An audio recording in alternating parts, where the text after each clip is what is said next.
Сәлем достар! Бүгін біз түстерді үйренеміз. Бұл жасыл түс. Мысалы, жасыл жапырақ. Жапырақтар ағашта өседі. Бұл жасыл доп. Доппен ойнайды. Бұл жасыл қияр. Қияр көкөніске жатады. Жасыл ағаш. Ағашта жемістер өседі.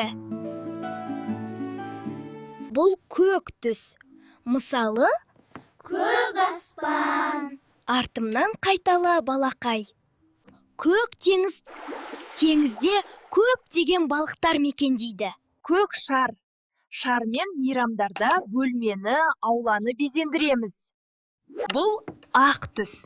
Мысалы, сүт. Сүттен біз қаймақ, қатық, құрт жасаймыз балақай. Бұл ақ қоян. Қоян тез секірет, ұзын құлағы бар. Бұл ақ қар. Қыста қар жапалақтап жауады, барлық жерді ақ кілем басқандай өте әдемі болады. Бұл ақ бұлт. Бұлттар аспанда ұшады. Бұлттардан қар, жаңбыр, бұршақ жауады. Бұл сары түс. Мысалы, сары балапан. Сары балапан шықылдайды. Бұл сары банан. Банан өте дәмді әрі пайдалы балақай. Бұл сары түсті гүл. Өте әдемі әрі хош иісті. Бұл сары күн. Күн жарқырайды, шуағын шашады. Бұл қоңыр түс балақай. Мысалы, қоңыр аю. Аю үлкен және күші көп. Бұл шоколад.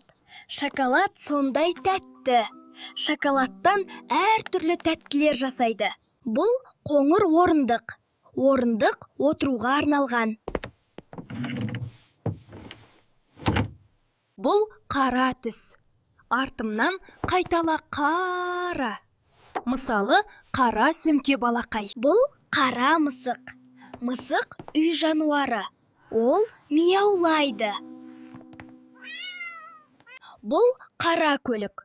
Көлік адамдарды немесе заттарды тасымалдауға арналған.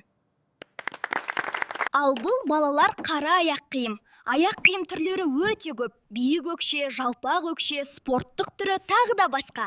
Келесі сабақта басқа түстерді үйренеміз балақай. Келесіде жүздескенше арнамызға тіркеліп ал. Сау бол!